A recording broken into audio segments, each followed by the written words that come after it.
Things starting to shake out just a little bit. You knew Draw Johnson was going to have suitors. Now, I do not want him to go to the Pittsburgh Steelers and fix them. The problem is you got Kenny Pickett, and he might be unfixable.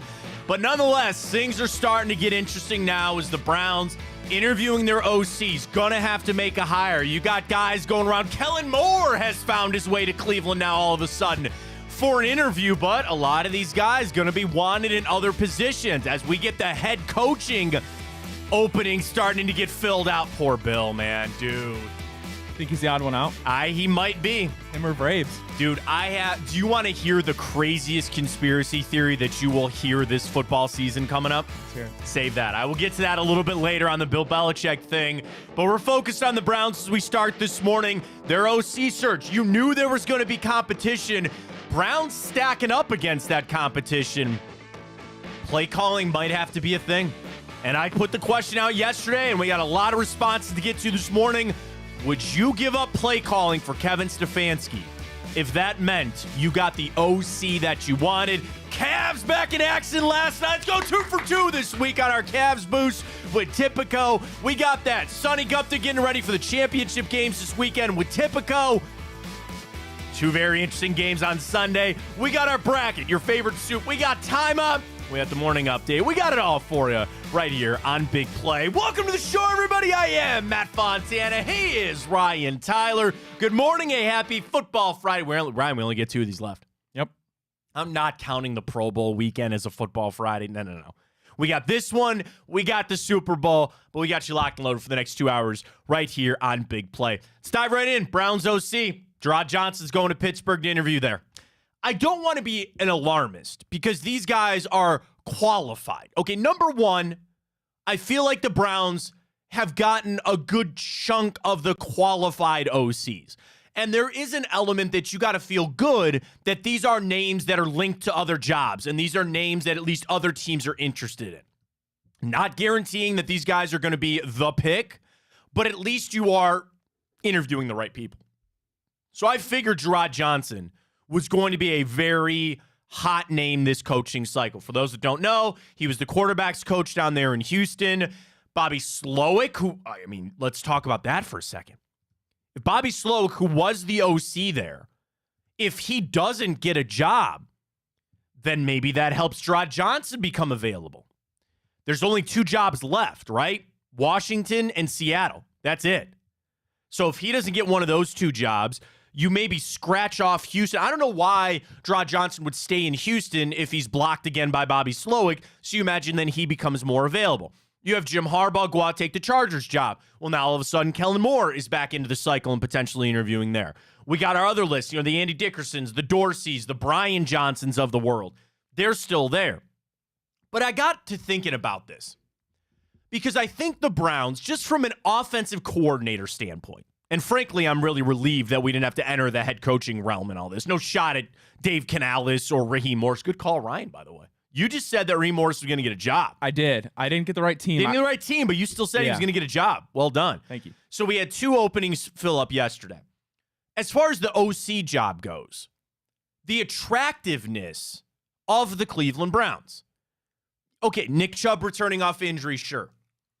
There's work with Deshaun Watson. I think you could go to an OC and sell on, at least we have some clay for you to work on here. Something for you to work on with a good what should be a good quarterback. Wide receiver, hey, you got Amari Cooper, you've got David Njoku, we'll find some other pieces there. So it's not bottom of the barrel. I would never tell you that the Browns OC job is bottom of the barrel. But the elephant in that interview room is going to be, am I going to call plays? Am I going to take over the play calling for Kevin Stefanski? I don't know that. Ryan doesn't know that. I'm sure the interviewers and interviewees discuss that. And maybe it truly is a fluid situation. The problem is, if you really want to go get your number 1 offensive coordinator, it is competitive enough that you might have to make that decision. You might have to make that straight, not, let's see, take the job and then we'll have a discussion. Dude, if I'm Gerard Johnson and I have the Steelers, who, again, I don't think has the offensive roster that the Browns do, but you have no question you're the play caller there. Go back to Houston, if Bobby Slowick is still there. I'm not calling plays there. You look to Philadelphia, maybe calling plays there. I don't know what Sirianni might not do. But I'm saying you would have to almost make that declaration in this interview. And we have not had any reports that that's even been a thing, so I don't know if it's discussed. The question is, and I tweeted this out at Matt Fontana 83. We retweeted it this morning at Matt Fontana Show. Drop us a follow there if you can. If it meant getting your number one OC, would you give up play calling for Kevin Stefanski? Now, this is easy for the fan base because that's me giving up something that's not mine. I don't call plays for the Cleveland Browns. You don't want to see that. And so here I am giving something else. Do you want to see that? I don't think you want to see that. I'd be chucking 50-yard passes every play. No. I love mesh. Mesh routes. I'd run mesh on Madden. Not that I play Madden anymore, but like you just run the mesh plays and then you just wait for them to get the flat. The problem is every third down. I don't care. Every third down, I'm doing this tight end stick. No, I'm running this running back creep screen pass with my blockers up front. Pull the guards. Do you remember you're 20 yards down the field every play? You remember in Madden you do the split backs and then you just have them both run angle routes? Oh my God, you just chew defenses up. The other problem in Madden is I'm dropping back with 6 seconds to throw and go, hey, I'll just wait for this guy to get across the field and I'll throw it there. You don't want to see me calling plays. So here we are trying to give up something that's not ours. But it's also one of the things that a lot of Browns fans grab onto with Kevin Stefanski. It's always been the play calling. And it's one side of there are elements and times and drives that you go, what a masterpiece. That was beautiful. The play design, guys are running wide open, having a quarterback that hits them on the right. That's not a shot. I'm just saying quarterbacks that hit on time, all that. And there are elements that you point to and you say, okay, Kevin Stefanski knows what the hell he's doing, right? The other side, like anything, it's not always going to go perfect. And people get angry about the play calls, sometimes third and fourth down, and then the timeouts. And people just so badly grab onto this game management thing. And people want your head coach to be solely focused on just calling timeouts or what. Like, I'm not saying that's not important, but the biggest impact a coach could have on a game is play calling. That is the number one impact of any coach. And that's why coordinators are so important.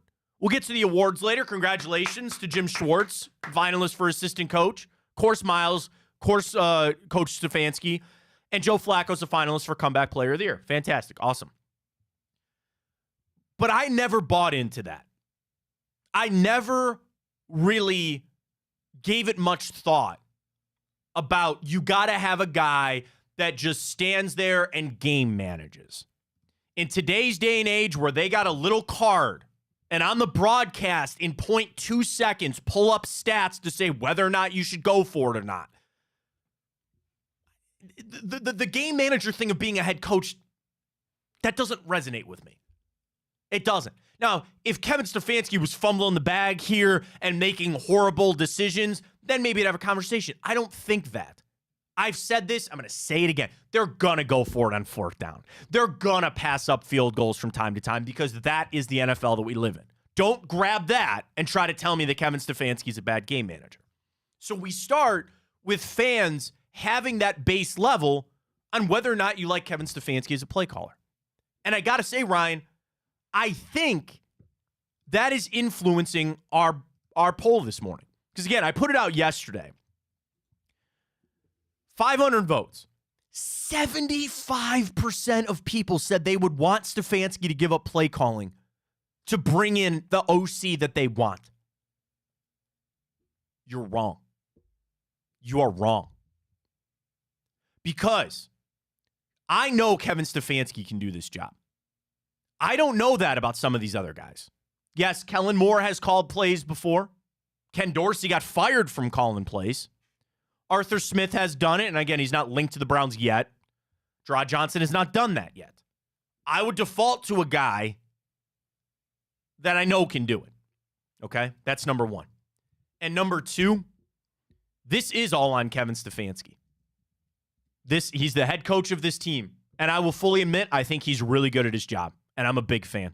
I'm not taking that away from him. I don't think he deserves to get it taken away from him. To give it to some guy that you think might be it. And the ultimate reason is, Why? To get some hotshot coordinator guy? Because that's what you want? Because that is what we think fixes this offense? If you could give me a rubber stamp guarantee that if Stefanski gave up play calling and you hired coordinator X guy, and it would guarantee me to fix this offense and Deshaun Watson to throw for 4,500 yards, okay, I'll have that conversation. It's not that easy. It's not that easy. And I will go with a little more known with a guy that has been in the, again, it's his system. He's seen these players before, because people are missing that. None of these coordinators have any history with Kevin Stefanski. This is not something that these guys also grew up in this system. Now, I know they're all West Coast and they all come off the, Kubiak or Shanahan tree, and there's all these little fingers that come down from all these other coaches. I still would put all my trust and faith in Kevin Stefanski. And again, I've said this is an important hire because you got to get Deshaun Watson right. You got to get this offense rolling. It's an offensive coordinator. It's not that important. I put a little bit on it for what it is, but I would still rather have a head coach that knows what they're doing, is going to go win Coach of the Year. I don't think Kevin Stefanski deserves to lose the play calling. I don't. And again, I'm relative on how important I think this OC hire is. I want them to nail it. I want them to get a guy that's going to help Deshaun Watson. It's not a guarantee. A head coach is an important hire. OC, yeah, it's not a assistant offensive quality control coach, but I also just don't think, like on the sliding scale, Ryan, and the importance of what this OC is going to do, they're coming in to join the system. They're not coming in to recreate. Pittsburgh's got to recreate things. Pittsburgh is a wide open canvas. You get to put in your offense and you get to say, we're going to run this now, and this is what we're going to look like. That's not happening here. Even if Stefanski gave up play calling, it's still his scheme and his system, which, again, might turn off some of these candidates. They might do it. But I'm just shocked to see that it's 75-25 people would give up the play calling of a guy that is going to go win Coach of the Year for some coordinator dude. I do not understand that. I'll get in the Twitter inbox right now. Mr. Brown, Kevin Stefanski and Andrew Bear are the only ones that think calling plays is Stefanski's strong suit. We have 4 years of proof otherwise. You're wrong, Mr. No way. Is that Antonio Brown talking some smack on the Browns there? Mr. Brown in the Twitter inbox. That is not true. Yankee Nation, Stefanski is not an elite play caller. What he does incredibly well is script plays. If we brought in a play caller, he could still have a huge role in scripting plays. I stopped you there. You cannot half-ass this. This is not something, all right, OC comes in and, you can call plays for a little bit of the game, but then I'm going to do this. And wait, I'm going to put my fingers in over here. And then I'm going to watch you over here. And then I'm going to sit in these meetings and tell you this over here. You know who that is? Hugh Jackson. That's Hugh Jackson and Todd Haley. Matt, how'd that go? How'd that go, Ryan? I got to imagine that maybe a large part of their thought process in that is, and feel free to, dispel this. Sure. They don't necessarily think Kevin Stefanski is a bad play caller, but maybe they just, from this 3-year going on experiment with Deshaun Watson, they think maybe for some reason he's just not able to get the Deshaun to work in his play calling. I will dispel that. Let's do it. You've seen Deshaun Watson for 5 games. 5 games. 5. And a few of those, he was clearly injured. Okay? So, while I am critical of Deshaun Watson's play, coming from the standpoint that I understand he is the future, you have no other choice. He's your starting quarterback, and if you want to go where we want to go, it will rest on Deshaun Watson. I can't look at that as a big enough sample size. Now, I will counter that point with this point. Would you say that Kevin Stefanski made it work with Baker Mayfield? For the most part. Would you say he got it to work for Jacoby Brissett? Yeah. Would you say he got it to work for Joe Flacco? Yeah. He got it to work with 3 other guys. 3 of all different varying skill sets. Wouldn't you then have the faith that he's going to get it to work with Deshaun Watson? I don't know because I'm not saying I don't know which way I lean yet. I'm still thinking about it in the grand scheme of it. I think I know where you were going to go.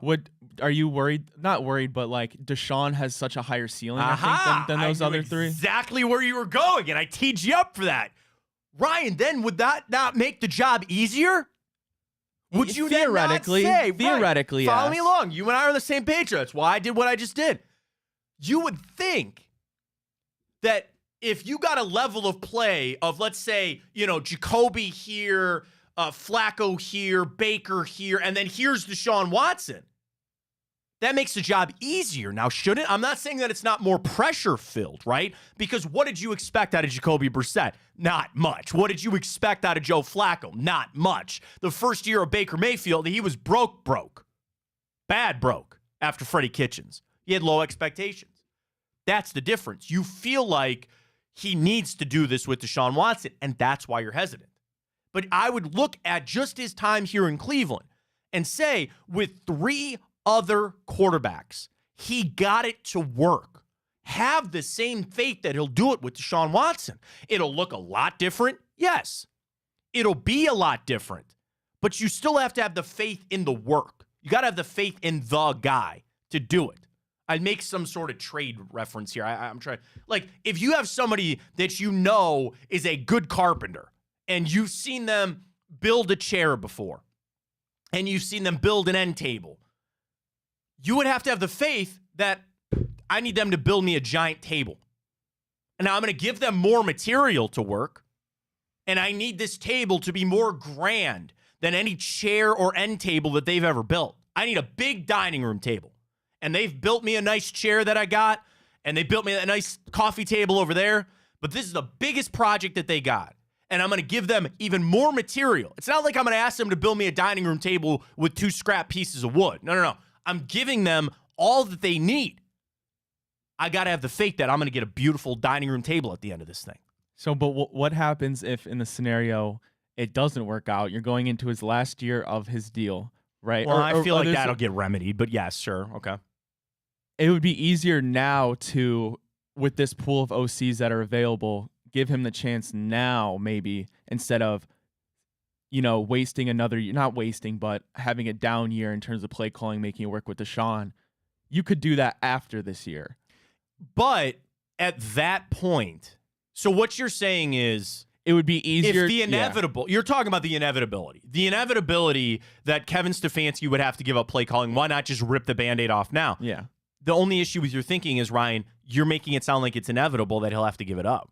Right. Maybe he doesn't, and maybe he turns into the next Andy Reid. I don't know. Yeah, I mean, I hope not. That's the Browns have to operate in that vacuum. As much as they make decisions on injury and injury players, you have to assume that Jack Conklin's coming back 100% healthy this year. You have to assume that Nick Chubb is coming back 100% healthy, because at this point, that's all you have to operate on. So the issue here is with Kevin Stefanski calling plays for Deshaun Watson is sample size, right? Sure. And then because you look at the 5 games this year, the teams he beat up on, the Titans, people make the case, okay, not very good pass defense.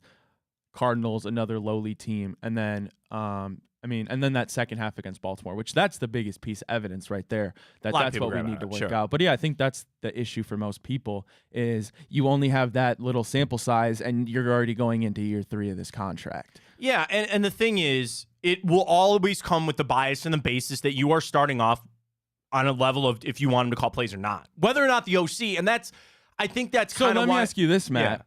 Yeah. Would you rather you give up play calling from Kevin Stefanski, and who's your top coordinator candidate right now? Probably Gerard Johnson. Okay, you get Gerard Johnson, right? But if you don't give up play calling, you're getting Dickerson or Dorsey.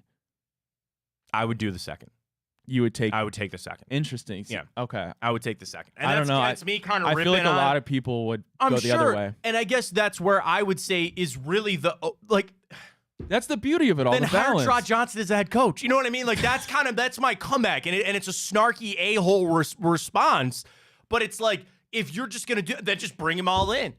And I am tied up to that. This is what I think Kevin Stefanski does best, and it's a little element of, if you take away the thing that he does best and the number one reason why he's here, then why the hell is he here? Now, the difference is he's going to go win Coach of the Year again.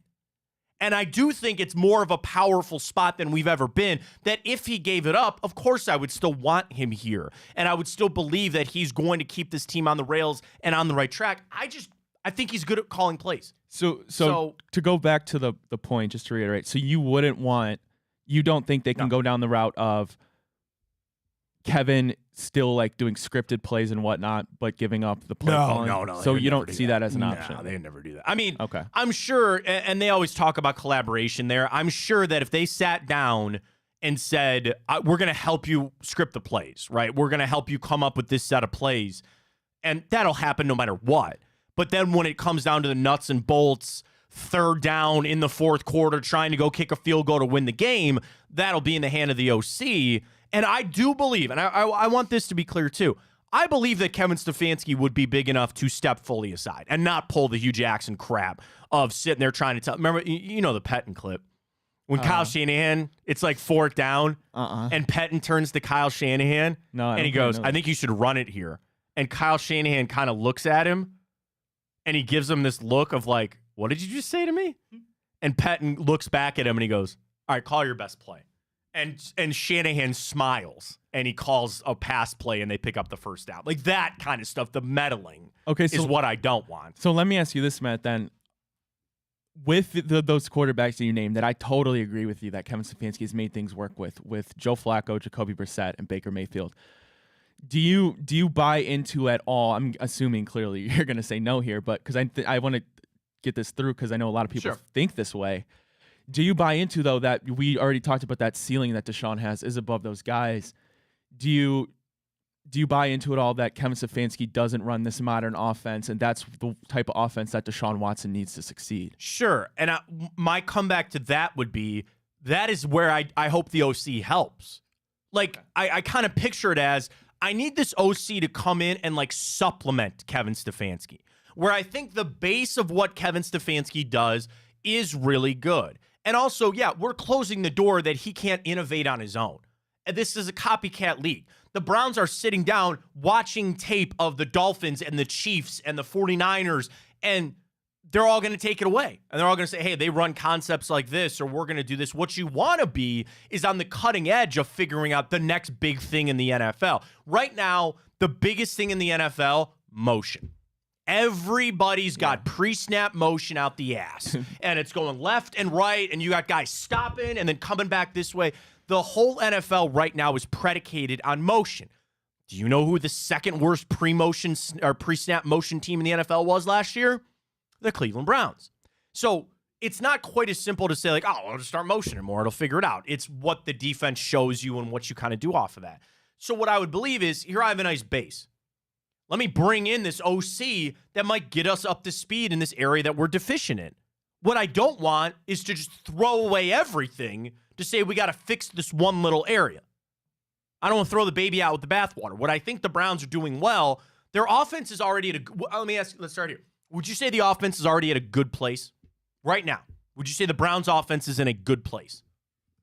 Everything. Chubb's coming back. You had Amari Cooper. I'd say decent place. Good play. So you don't think quite good. There's still holes that I need addressed for sure. Sure, and that comes a lot of it, obviously, roster management. And a lot of this, in my opinion, obviously predicates on how well Deshaun Watson plays. Well, and also how well Nick Chubb comes back, how well that offensive line comes back, all that kind of stuff. I get it.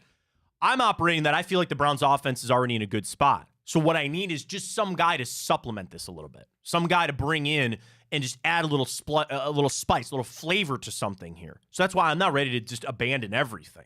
And that's why I don't understand 75-25. I don't. Do you feel like in the NFL that it is still the base is to not call plays? Because I look across the league and, like, let's just look at this weekend, right? Dan Campbell does not call plays. John Harbaugh does not call plays. Nope. But Shanahan Reed does, and Andy Reid does. So you got a 2-2 split. The other top teams, right? Mike McDaniel calls, well, take top team for what you're worth, calls plays. Sean McDermott, does he not call the defense? Yeah, he does. Yeah, so he calls the defense there. The Philadelphia Eagles, Sirianni gave up play calling. Sure, you might want to take that back now. So I would say that there is not a set standard on who calls plays or doesn't, but I would say the majority of coaches do, right? I feel like that's in the NFL today. Most guys get hired and they call the plays. You know what I mean? Well, yeah, especially nowadays with all the McDaniels and the McVays. What do you and whatnot. want? You want a young offensive mind. That's what everybody strives for. You want a young offensive mind. And I think you have that with Kevin Stefanski. I do. I really do. So that's why I'm not ready just to jettison from this whole thing. And I say this relative because whoever they hire, whether it's Kellen Moore, which I want to talk about him for a second here coming up, whoever it might be, like, I'm just going to say this. Please don't clip it and send it to them. It's not that it's not that important. Oh my God. Are they really that good at their job if they're available? Sorry. That's not fair. That's maybe not fair. Like, it's the offensive coordinator, man. And again, I need them to get Deshaun Watson right, but I still just look at it from the OC standpoint. I just need them to add some things to Kevin Stefanski. That's our Twitter question this morning. It is still heavy towards it. Eric tweets, why are fans so infatuated with Kevin giving up play calling? Isn't that his strength? The reason he got this opportunity. We were just talking about this. Aren't 2 of the 4 teams left having play calls by the head coach? No one's complaining for them. No one complained when we averaged 30 with Flacco. Good tweet, Eric. Good Eric tweet. Well, to be fair, those 2 coaches you're talking about are going to be Hall of Fame coaches, and they've been dynasties for the last 3-4 years. Sure, I understand that. Yeah, I get that for sure. But I don't know if I'd do it. I wouldn't do it. So Kellen Moore is the latest name.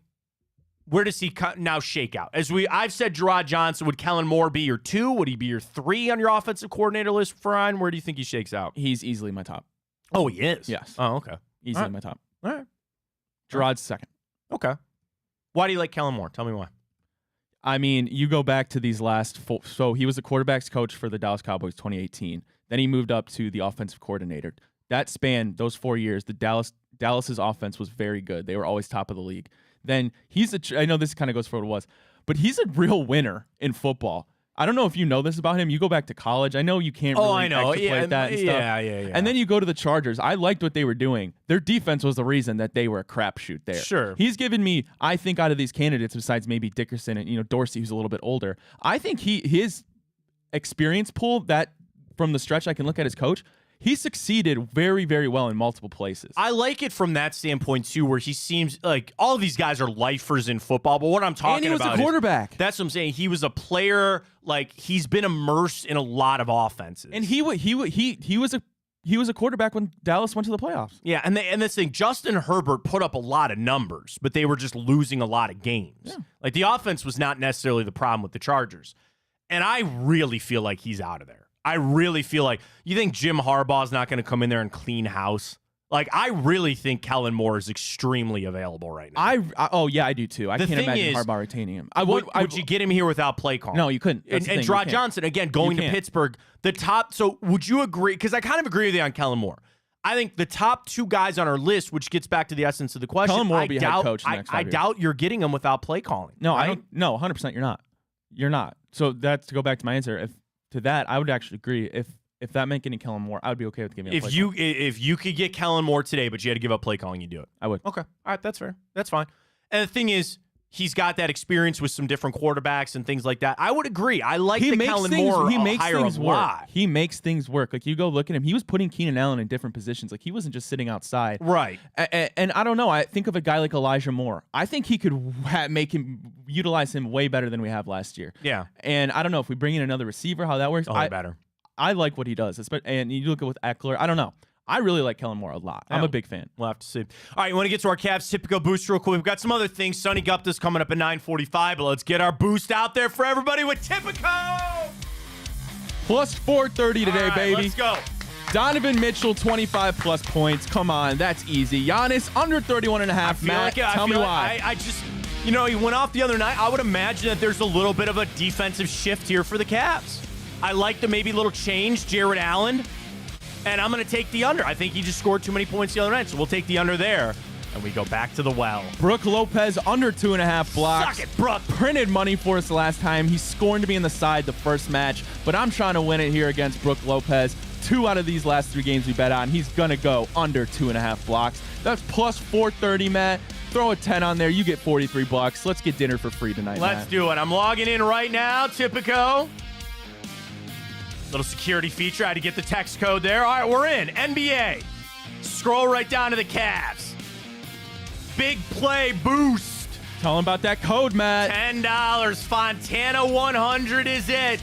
A cool $53 win if we catch that. Folks, use that code Fontana 100. What you do is you deposit and bet $25 on whatever you want, and you get $100 in bonus bets with that code Fontana 100. And I want to explain this too. On the $25 that you bet to get the bonus bets, you can pick the biggest favorite that you want.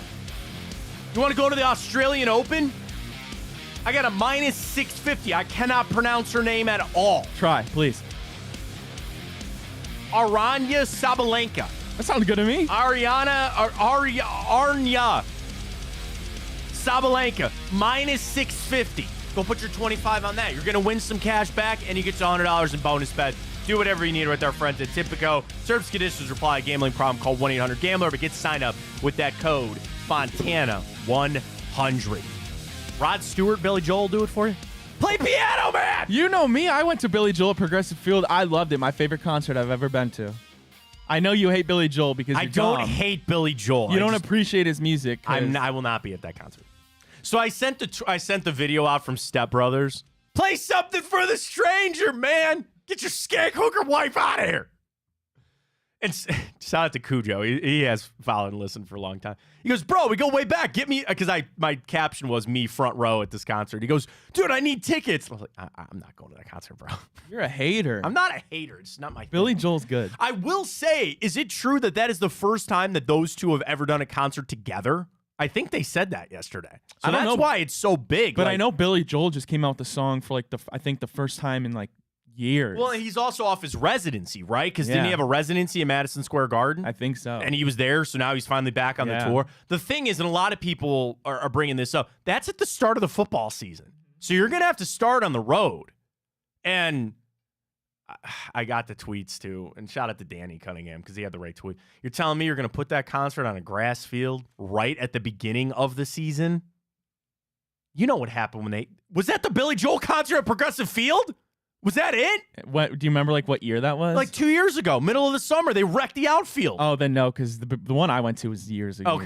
They had a concert at Progressive Field, and they put in the outfield, wrecked the outfield. A little concerned on that, but that kind of goes back to the bigger picture of the stadium and its usage and what we're gonna do. And shout out to Daryl Ryder at 92. Daryl caught Justin Bibb, Mayor Bibb. And he asked some questions like, what are we doing here? And obviously, as a mayor, he gives the right answer. And go check out Daryl's Twitter. It's all up there. He knows. He goes, those the votes. Browns are never leaving. Of course. You don't ever want to be that mayor that did that, Mike White. But you don't want to let the Browns leave town. So they'll find a way. But it just comes back to that age-old question, man. What are they going to do with that stadium? Are they going to refurbish it? The dome? I mean, I don't want the dome. I've said that. I'm on record to say it. Leave it the way that it is. But, Matt, you can get a Final Four, and you could get all this, and you could get all that. There's still plenty of other things you can do. There are still plenty. And I saw this tweet from a couple other people, too. There are other events, right? Bring SummerSlam here, right? I'm a giant Supercross fan. Why does Supercross not come to Cleveland? Now, would that generate billions of dollars? Not necessarily, but I'm guaranteeing you making money off of it. I'll tell you this. As a note to the Haslams. If you get Supercross here, I'm buying 10 tickets. My brothers and I'll take my son. I'll be there all night. I'll buy your $15 beers. I'm in. What is Supercross? Motocross, like the dirt bikes. Okay.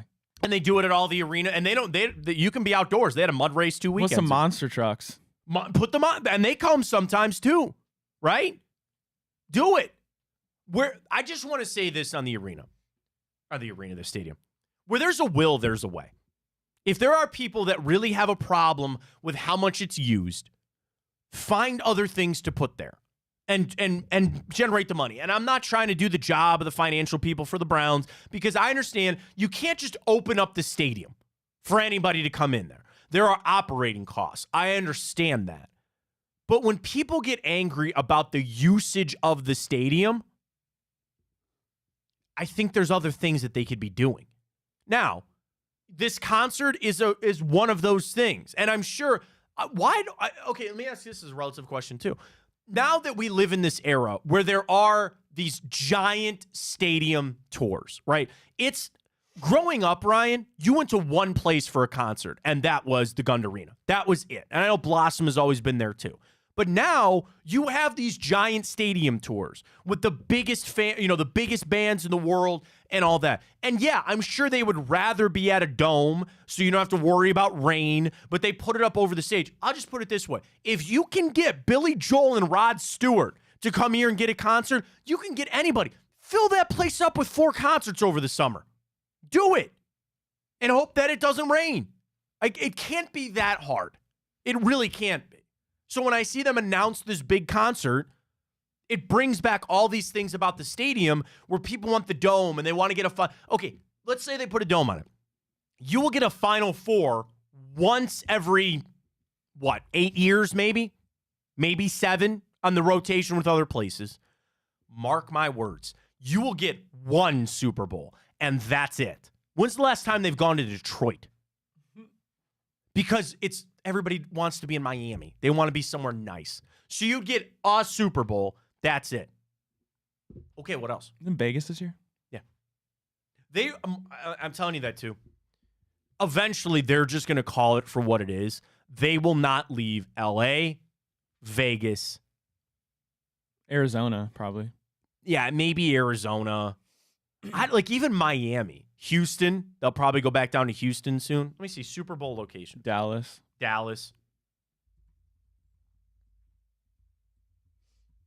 I Googled future and they said the logo. Did you see that theory on the logo? Mm-hmm. Have you seen that? Yeah. So the last 4 years of the Super Bowl logo, it has the colors of the teams that made it. The colors of this year's logo. Ratbirds and Niners. That's correct. That is correct. Matt, I gotta ask you this because Yes. I've been seeing this take on Twitter, and quite frankly, it was I don't even know how people can say that. Can you believe there's people that are rooting for the Ravens to win Why? in Cleveland? I'll try to give you a theory. Like, the hangover. You hope they win it so then they start to fall down, maybe? I don't know. I don't know. Blows my mind. Like, I don't care. The Chiefs could win 8 Super Bowls. You're not rooting for an AFC North team. I don't care. All right, here's your Super Bowl trivia. You ready? What city/region has hosted the most Super Bowls in history with 11? What city or region? You can say city. It's a city. New Orleans? Close. They were second with 10. Ooh. Miami has 11. Now, New Orleans gets it in 2025. Next up is L.A., and L.A. gets it, or had it last year, and they get it in 2027. Then Tampa, then Phoenix, then San Diego, Houston, Atlanta. Metro Detroit has hosted 2 Super Bowls, 1982 and 2006. And I can guarantee you they will probably never host another one again. So this year, it's in Las Vegas. In 2025, it is in New Orleans. Then they go San Fran. Then they're going back to LA. So I that's how it's going to stay. So again, I bring it up from this standpoint. You know, Minneapolis, when they opened that new Viking Stadium, they got a Super Bowl in 2018. Look, I'm already out 10 years, and they're not going to get it. They're not in the running right now. They're going to rotate between California, Vegas. I don't even know about Phoenix. Maybe Dallas and then Florida. So putting the dome on it ain't gonna do it for me. It ain't gonna do. I'm always gonna be steadfast in that I don't want the dome. Now, Rod Stewart and Billy Joel, power to you. If you're a big fan, go get them. But I'm sure those tickets will be out the ass, like thousands of dollars to go to that show. It's going to be nuts. But congratulations to the Browns on the announcement. That was a big one yesterday. All right, continue on voting on our Twitter question this morning. At Matt Fontana 83. It's retweeted at Matt Fontana Show. If you could get your number 1 OC pick for the Browns, would you give up play calling for Kevin Stefanski? Is that a sacrifice that you'd be willing to make? Vote on that. We got a lot more at the head coaching hire. Bill Belichick's on the outside looking at, I didn't even get to my conspiracy theory. I'll leave it up to you. Do you want it now? It's up to you, Matt. Sonny's coming up. We could wait. All right, let's wait. I have an insane tinfoil hat, Joe Rogan level conspiracy theory here for you when we return coming up. But Sonny Gupta is going to join us from Tipico. We got to dive into these games this weekend. We'll get our picks for championship weekend. He's coming up. Get that signed up with Tipico. Fontana 100 is the code. We got the morning update. Vote on our bracket. I'll retweet the bracket right now, Ryan. What's it at? Have you checked this morning? I think it's done. I think we have a winner. Oh, you did? Yeah. Oh, I thought you put up for the day. I thought I did too, but for some reason, I don't know. Or no, maybe it's not done yet. It's not done quite yet. Nope, we got 51 minutes to go. I'm reposting it again. Your final four, your favorite soup. There's a 40% lead for somebody right now. Oh, Matt, speaking of Cleveland concerts. What? Justin Timberlake announced his Cleveland date on his world tour. Better text my wife. Is she a JT? Giant. Big NSYNC fan?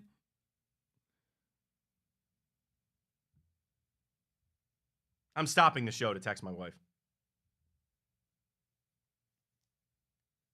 She will die to go to that show. Really? Did he really just announce that?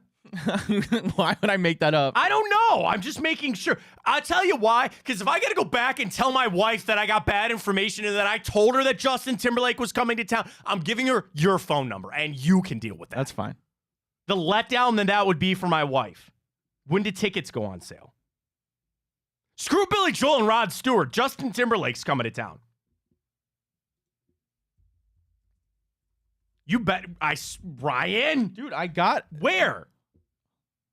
Cleveland. All right. Yeah, relax. All right, I got it. Cleveland 19 Oh, no, news. he's going to Rocket Mortgage Fieldhouse. Tickets go on sale February 2nd. July 7th. Texting her right now. July 7th. Tickets January 9th. 29th, I'm sorry. January 29th. It says tickets are available, starting with a fan club. Tickets for General Pop, February 2nd. Or is this 10 a.m. Is this a City thing? So I have a City credit card. The only reason I have City credit cards is to get in early on some concert tickets. That's kind of sweet. I kind of want to go to that. Oh, my wife will die. Like I'll tell you that I have to get her tickets to that. We have to get tickets to that. I would rock out at a JT concert. I'm going to have to mark my calendar. Okay, so let me ask you. Oh, we got Sunny coming up. Damn it. Okay, so she's going to see Nicki Minaj in a couple of weeks. Okay. And Where at? Columbus. And she was nervous about buying tickets. And she asked me, she goes, if I couldn't find anybody else to go with, would you go with me? And I said, sure. Now, Nicki Minaj is fine. It's my wife's favorite artist. But yeah, Justin Timberlake, I would totally, like, that is one that I'm like, you buy those tickets, even if you can't find somebody else to go, which I'm sure you won't have a problem with her friends to find somebody to go with. I wonder how much they'll cost. Well, that's the dude. There's a whole nother conversation about these bots and these ticket scalpers and all this other stuff. Like this, and I know Adele. Was it Adele that stepped up and said she hated that crap and it was ruining for all of her other fans and that kind of stuff? Did you see this stuff going on with Madonna? No. So apparently, like, these people are filing a class action lawsuit. They're trying to get so people can join in on their lawsuit. Like, she's been having a pattern of starting her concerts 2 hours late. So they're like filing damages for like being late to work because they had to stay up late and like they had to like find or pay extra money for babysitters and whatnot. That's an interesting. Apparently, that's like a pattern of hers starting 2 hours late. That is. I would be pissed too. Well, that's the thing, and I'm older now, right? So again, I have kids and things, and I went to go see Blink 182 last year, and it was great. But yeah, you get out of there at 11:30. It's a half hour to get out of the parking garage or out of downtown. That's if it starts on time. And that's if it starts on time.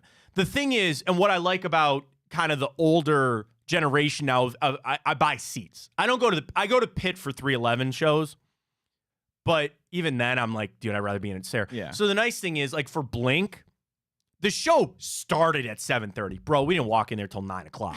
Because no offense, we don't want to see. Yeah. And the thing is, we got there at 9 o'clock, and the last opening act was still only halfway done. So we had plenty of time. So that is the nice thing where you say, I know we got our seats. I know where we're sitting. She goes, how did you know that already? I'm like, oh, wow. See, you already got it. So we're in. We're in. I did say, Ryan stopped the show to tell me to tell you that Justin Timberlake is coming to town. So there we go. That's a great question. Do you want to save that for Tuesday? Would you rather go to Rod Stewart and Billy Joel or Justin Timberlake? That's tough for me. Really? I love Billy Joel. You're a big Billy Joel guy. I'm impressed by that. You're a younger guy. Love him. I mean, obviously my answer is pretty clear on this one, but that's all right. It's all right. I'm gonna be honest. I don't even know who Rod Stewart is. If I showed you a picture of him, you'd know. He's got a very famous. I don't want to say Mark Davis level, but like Rod Stewart. Rod. So we'll get right to Sonny. Oh, Sonny's here. Yeah, Sonny's we'll here. bring Sonny in. I want to ask him about the show. I gotta ask him about Soup too. He's here. Is he? Sonny, how are things? Good, man. How's it going? We're talking concerts. Are you a big Billy Joel / Rod Stewart fan? They're coming to Cleveland. It was a big announcement yesterday. My hot take is I think Billy Joel's a little overrated. So Billy Joel is a treasure here in the city, obviously. Thank you, true. Sonny. That's Thank true. you. That's true. I'm Billy Joel. Where are you at on Justin Timberlake? He is also now coming to Cleveland. Everybody's coming here. He's going to Cleveland. He's doing a free show in New York tonight, I believe, actually. A free show? Yeah, free show. My wife could get on a plane right now. She'd be there. All right, we're going to have to get tickets here for Cleveland. Sonny Gupta joining us from Tipico. I don't want the odds on the ticket prices for some of those shows, but Sonny joining us. Use that code Fontana100 when you sign up with our friends at Tipico. Sonny, we got the 2 games this weekend, 4 teams. Really exciting to go, but I wanted to ask about last weekend because for a lot of people, I know we had a couple, the one cover, or really 2 covers with Kansas City. But a lot of people last weekend felt like it went borderline chalk. And again, I know that Kansas City was technically the dog, but we discussed there was some good money on them. Just your thoughts and your recap of divisional weekend as we get ready for the championship weekend coming up. Yeah, I mean, I was talking about this internally, right? Like, I think every result was not surprising. So our book, the margins weren't as great as in other weekends because – these were predictable results. I think the right teams ended up winning. So that's really the takeaways. I think we have the 4 best teams here right now. Let's start here. 3:00 on Sunday, Chiefs and the Ravens. It's 4. And I thought that was a little interesting, Sonny, because we know Kansas City's been more up and down. Baltimore seems to be that juggernaut that has been on this run. I really thought it was going to be 3. Talk me through what you think on that 4, and then really, we can just get into the game too. Who you like, what you like. I want to get some props in as well and some boosts. But I thought that 4 was interesting. So by all advanced metrics, the Ravens are by far the best team of the 4, right? Like they grade out, especially on defense, they grade out higher than everybody else. So right now, I think it's only 4 and not 6.5 or that 7 because it's Patrick Mahomes on that other side. It started, the line opened at 3.5. Now it's at 4. And I think it's really just because Patrick Mahomes has the respect factor, but by all accounts, this should be the Ravens covering easily. The public right now is split 50-50 on our book on this game, especially at that number, at that 4. But the public loves the over. 70% is over 44.5. This Ravens defense is scary. I don't know if the Chiefs can do what they did last week again to this Ravens team. They're going to need Isaiah Pacheco to have a big game. Mahomes just doesn't have that receiving threats that he has had in years past. So I fully expect the Ravens to cover in this game. But yeah, the public split here. When you look at some of the props, obviously Kelsey coming back a little bit. I love one of the boosts that we have already up at Tipico. Kelsey to record 5 receptions, 50 reception yards, and the Chiefs to win is plus 350. When you look at the Chiefs, anything else, anytime touchdown scores that you like, it's just so interesting to watch. Isaiah Pacheco's been battling injury. The wide receivers haven't been there. Marquez Valdez-Scantling. Let's talk about the Chiefs for a second. Anything you really like from the Chiefs side of things, prop bets, or just even in general, their point total? Yeah, so if you go over to Tipico's weekly specials, we have several weekly specials up right now. What's interesting is if you truly believe in this Ravens defensive narrative, the Chiefs right now to be the lowest scoring team of the 4 teams is plus 145. We know Ben Johnson and the Lions have a good offense, right? Lamar Jackson's probably going to win the MVP. He's going to put up points. And then the 49ers, if you believe that they're going to win, they're going to put up points as well. So I think it's really interesting to get plus odds on the Chiefs to be the lowest scoring team of the week. That would be my pick for prop bet. The one boost I like on Typical already is the rushing attack here for the Baltimore Ravens. We know Lamar runs it so much. There's a boost to plus 170 for 30 rushing attempts as a team and 150 rushing yards. Sonny, I love that one at plus 170. I really do. I love it as well, right? Absolutely. Like you're keeping the ball out of Mahomes' hands. You're draining the clock. and then your strength is the run game. So I love that that boost.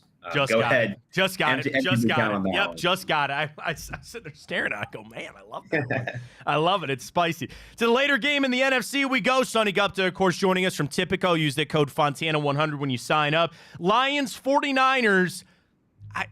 Sonny, 7.5, which is really interesting. And I kind of like the 49ers to cover in this. Ryan's shaking his head no. I mean, the story with Detroit has been so great. I know I'm blinded by all the players that the 49ers have.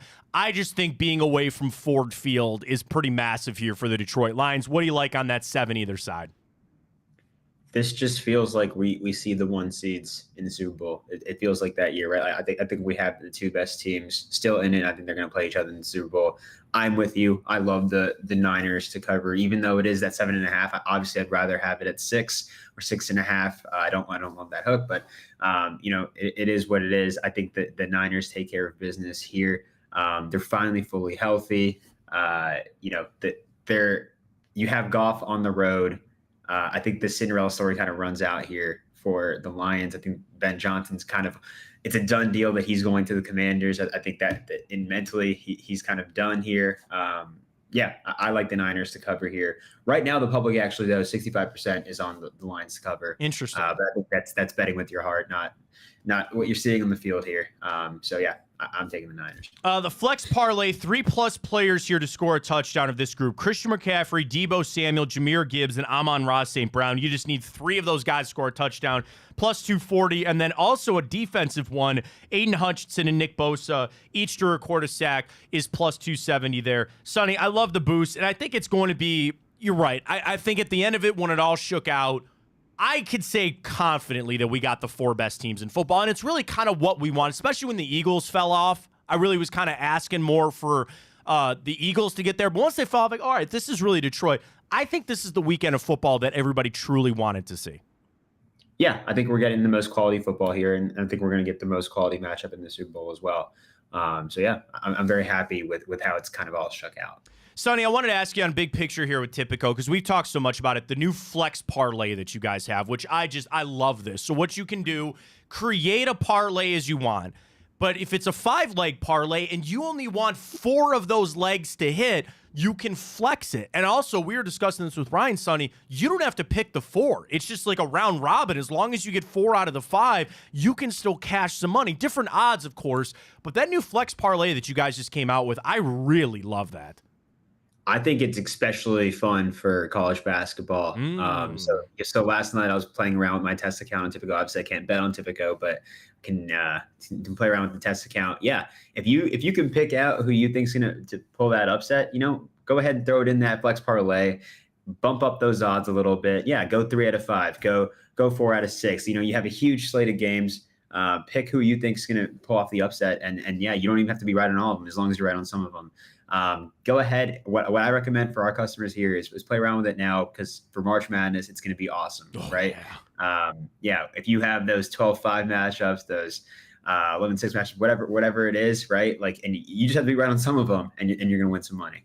I love it. Sonny Gupta, always appreciate your time, man. We'll get to the Super Bowl coming up in a little bit. Enjoy the weekend of football. Oh, Ryan's got one thing real quick for you. Sonny, I got to ask, because I'm definitely going to be betting on this Niners-Lions game. How do you see this line moving, or how do they really control it with the news of Deebo potentially being out? I think he's trending, going to play, but we haven't seen anything official. How are you playing that line with an expected move there? Yeah, I mean, us right now, we have it as he's going to play. That's why you're seeing it at 7.5 right now. So if you know something that I don't, right, I think we're all expecting him to play. Say something. We're pricing it as if he's going to play. So that line, obviously, I think he's worth probably 1.5. I was going to ask, what do you think? Point and a half there? Okay. Yeah, probably 1.5. But I think he's going to play. It's the NFC Championship game. Yeah, I love it. Sonny, always appreciate it, man. Have a great weekend. Thanks, guys. You too. There you go, Sonny Gupta. More of a Justin Timberlake fan. A free show in New York? I didn't know that's that. crazy. Come on, what are we doing? So to recap quick, he likes both teams to cover there. Both teams to cover. Hold our picks, Ryan, because we will get to those coming up in hour 2. We got the morning update. We'll dive into time up as well, and we will make our picks for the championship weekend coming up for football. Their friends at Tipico. I love it. It is the best thing going right now. That flex parlay is awesome. It's cooking. Let's cook. Actually, should we do a boost?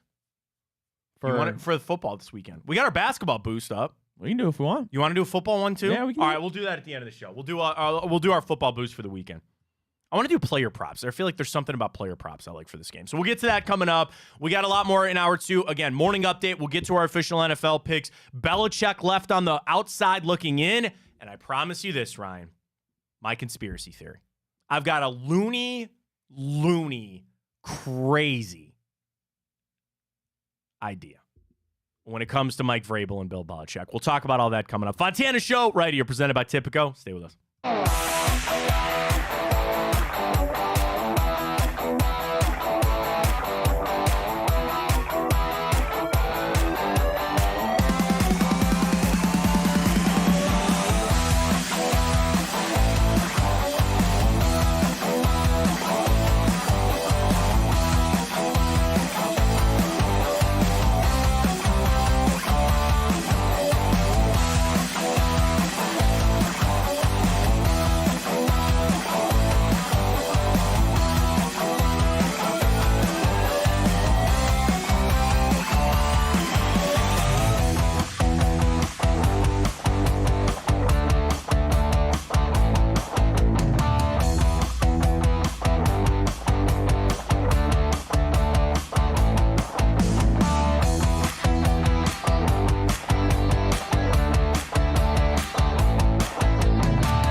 Let's get to the stories you got to know, including some more head coaching hirings. Belichick on the way out. Maybe doesn't have a job.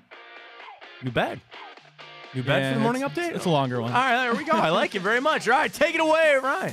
Alrighty, well, the newest candidate to fill the void of Alex Van Pelt is one Kellen Moore, who spent 4 seasons as the offensive coordinator with the Dallas Cowboys and most recently was the offensive coordinator for the Los Angeles Chargers. But with news that Jim Harbaugh's coming into town, it's likely he's going to look for a job elsewhere, and the Cleveland Browns might be one of those spots. I mean, Moore, I would agree with you, is probably number one back to my list. He's been an OC for a long time. He has called plays. I want to say this too. It would be nice to have a guy with play calling experience. Because if you needed to break glass in case of emergency, I would like to have a guy here. And whatever that might be. I don't even want to go down through all the scenarios that you might need. So I'm not saying that we should keep away candidates because they want to call plays and they've done it in the past, so they're instantly off the list because they're going to want to do that. If you could find a guy like Kellen Moore that would be accepting of not calling plays at this point, but it's done in the past, I think that would be the ultimate possibility. And again, you just keep that avenue open. And I then trust Kevin Stefanski to make the right call when it's needed.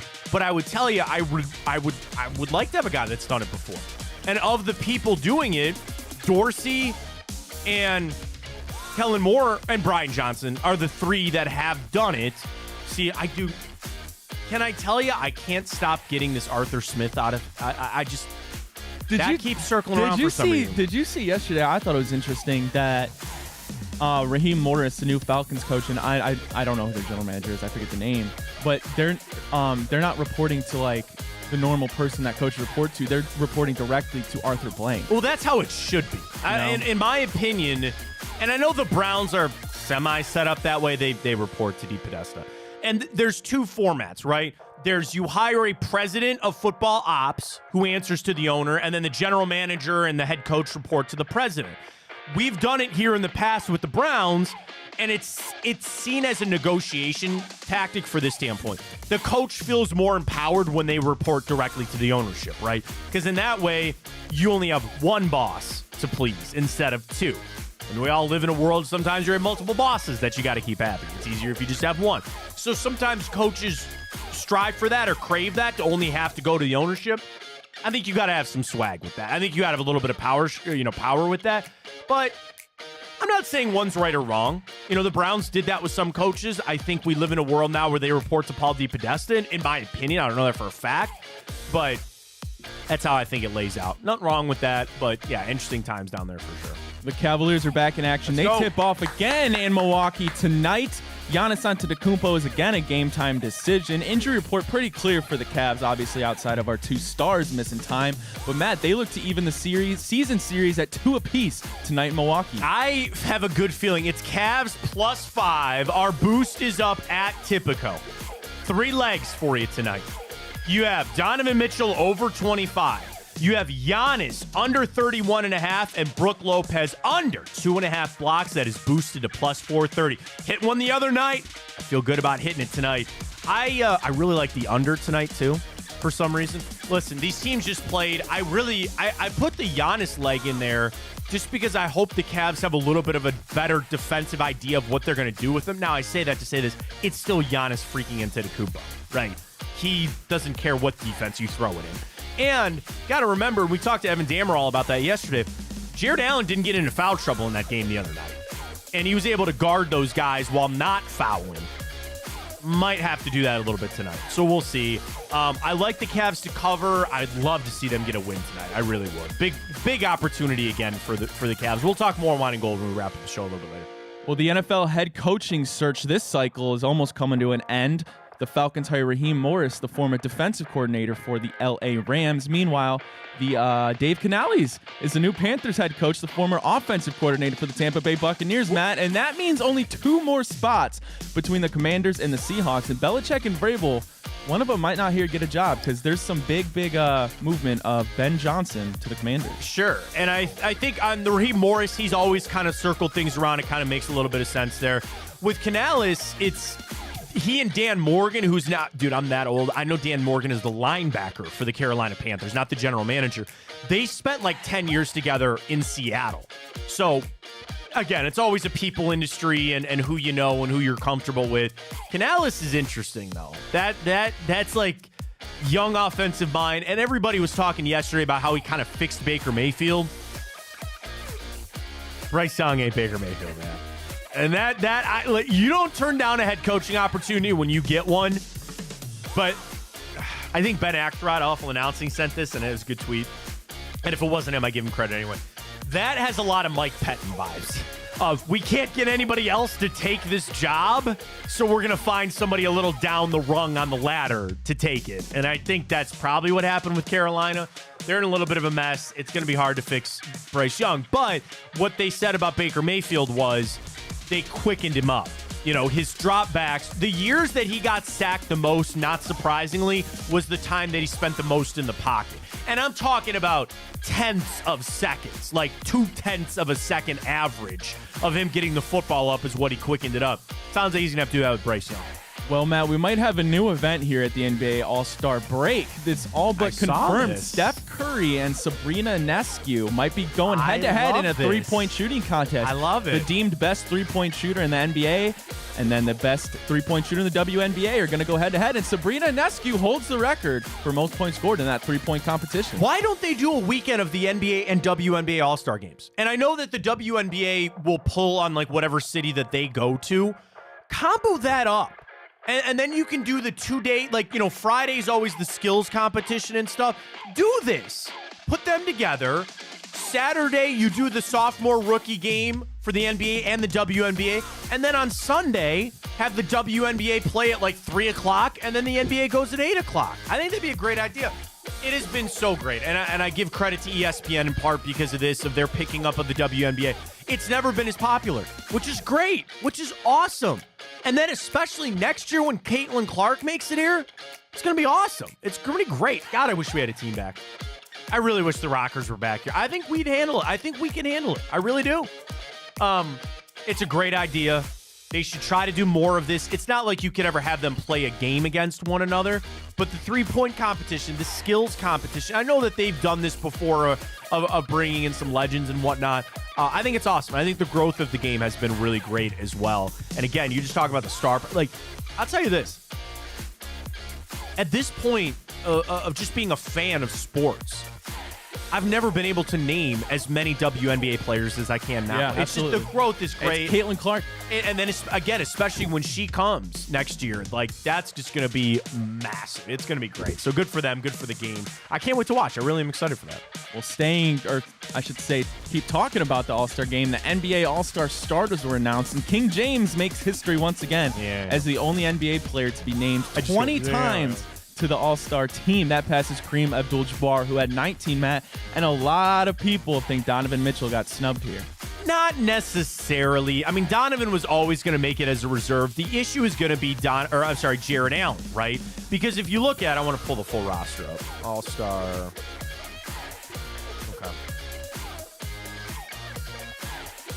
NBA.com.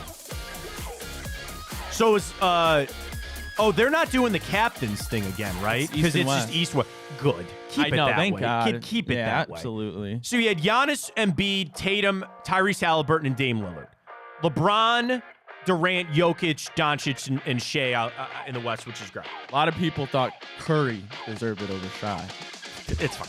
Here's the issue that you're going to have with the Eastern Conference big men. Number one, you already have two in Joel Embiid and Giannis Antetokounmpo. Then,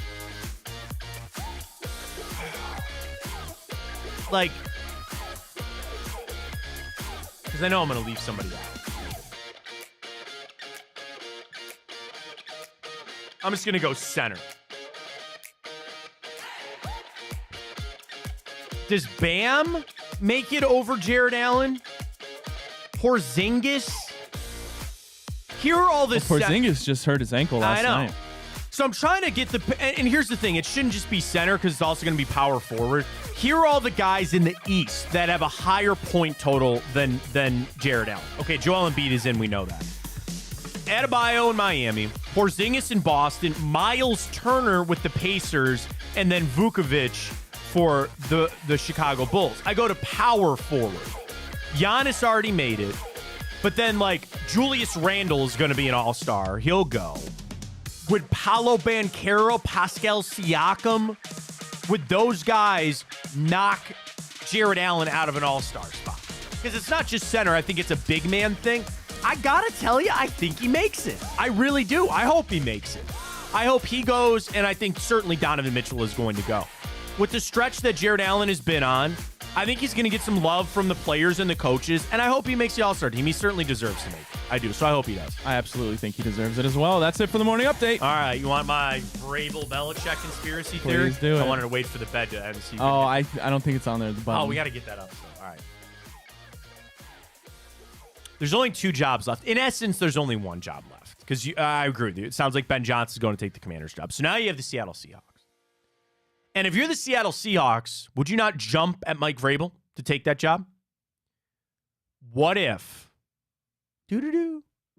he sat out to give his former head coach the job?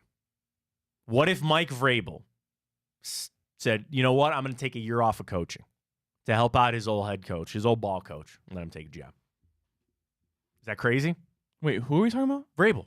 Yeah, what about him? What if he announced, I'm not going to coach in the NFL this year, to leave the door open for Bill Belichick to get a job as a favor to his old coach? Would that be crazy? Could you see that?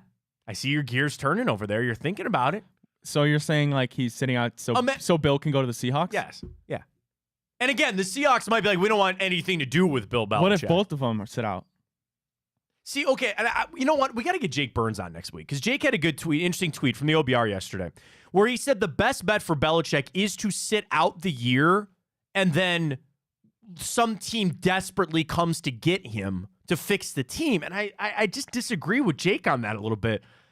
I think everything's out on Bill Belichick. I don't think anybody really wants him anymore. And especially if you're the Seahawks, you're just turning it over from Pete Carroll, who's 78. And Pete Carroll is still in the building. He's still in the front office. I don't think that's going to work. I don't think, but I just thought, I thought it more about the Atlanta job. Because again, it seemed like all the eggs were in the basket of Belichick going down to take over the Falcons job. And I just thought about that. If the last two guys were standing for a job with Vrabel and Belichick, would he step aside to let Belichick have the job to let him chase out his dream as a thank you to his old coach? Knowing possible that Mike Vrabel, as long as he is breathing, he is going to have a lot of job opportunities in the NFL. Mike Vrabel is a really good coach and almost should have the pick of the litter. Now, here we are, of course, which is interesting. I'd snatch him up in a heartbeat if I was Seattle. I'm sure Ohio State fans will take it very kindly to him sitting out for a year. He's not, you're right. Everybody will be freaking out. He's not going back to college. He's not going back to Ohio State, at least this offseason. I don't think ever, to be honest with you. But if I'm Seattle, now you're down to this last job. What if? Just what if? I don't know.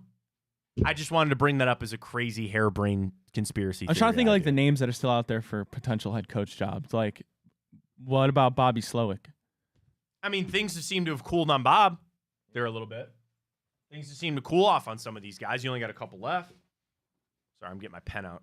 You want to do our picks? Yeah. You ready to do them? Yeah. All right, let's do our picks for the weekend. Presented by Typical. All right, let's go around the league. Let's do it.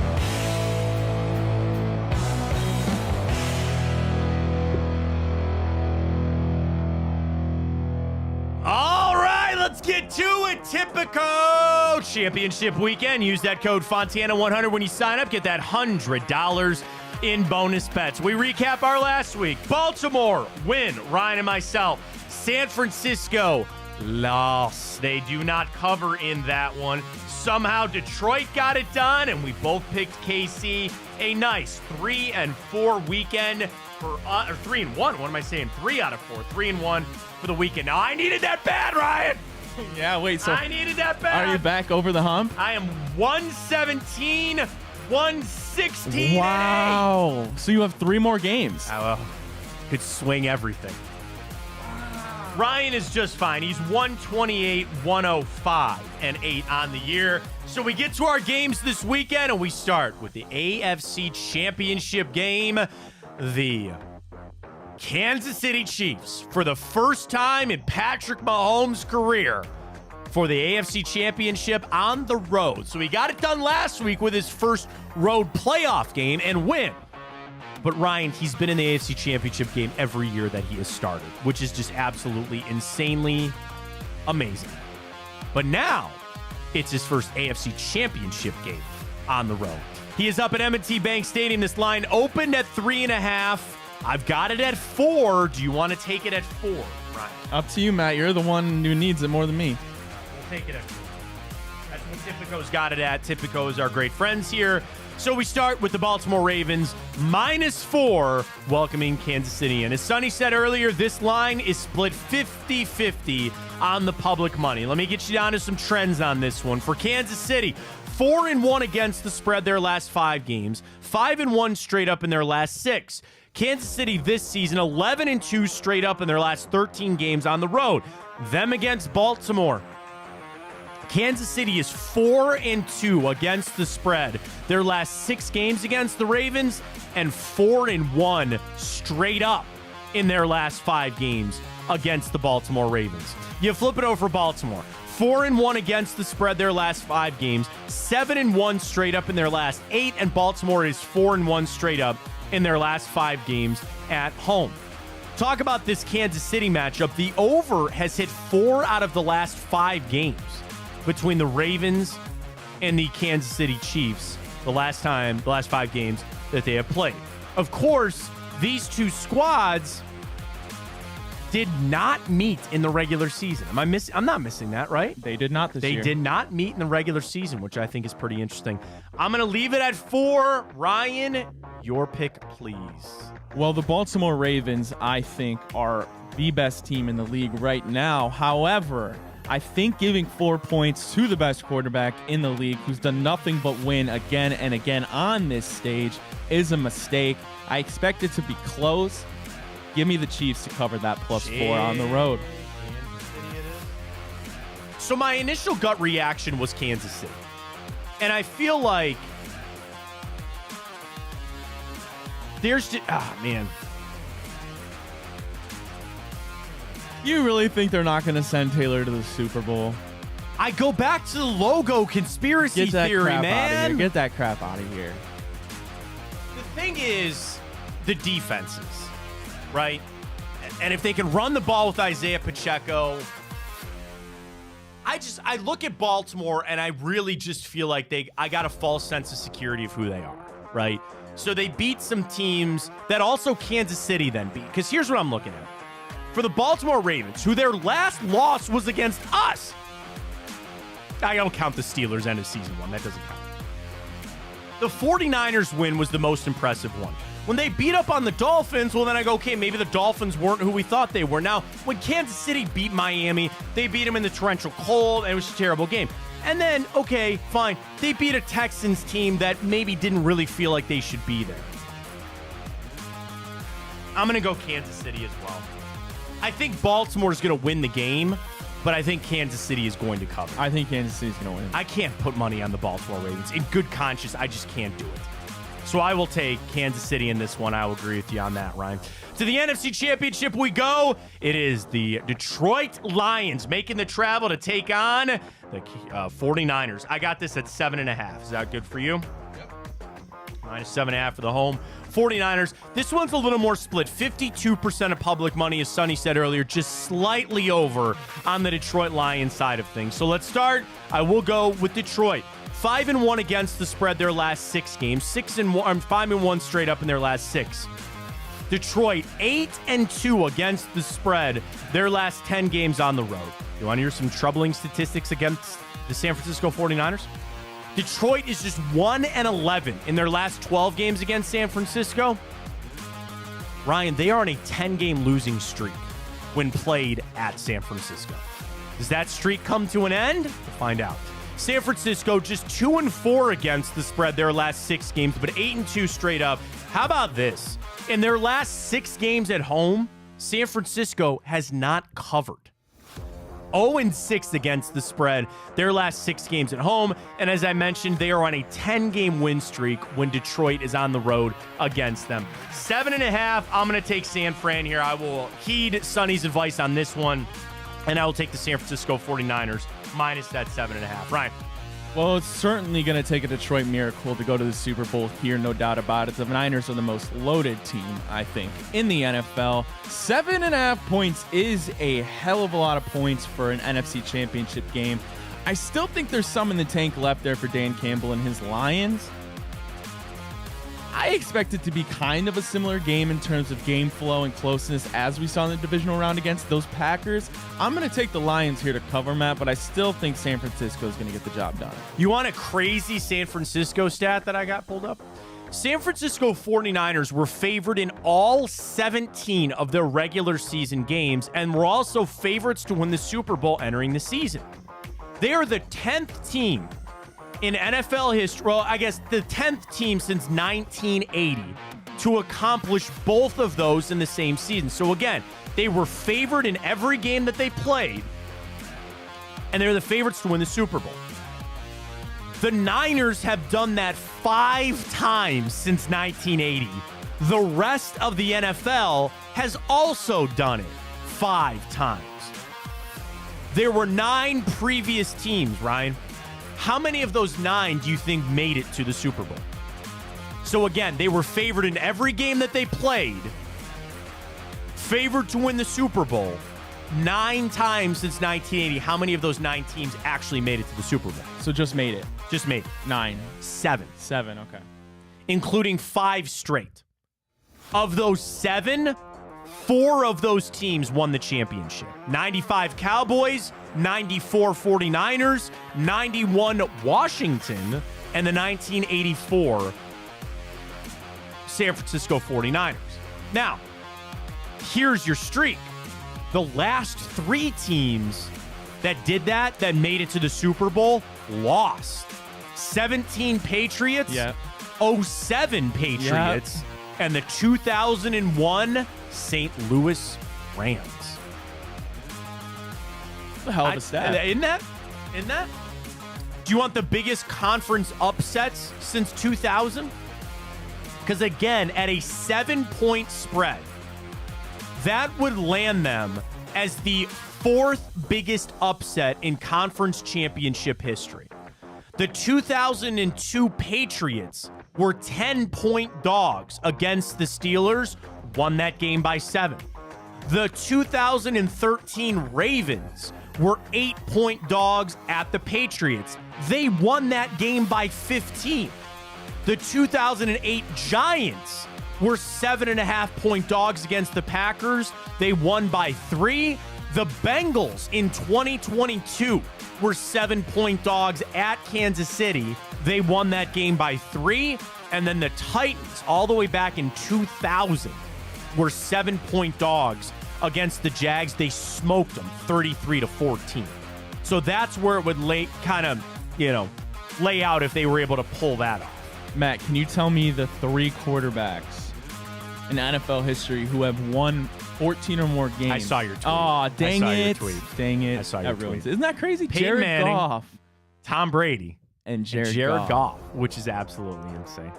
I got one other thing here on Mahomes. Would you like it? Yeah. So Mahomes has been an underdog now for 2 weeks in a row.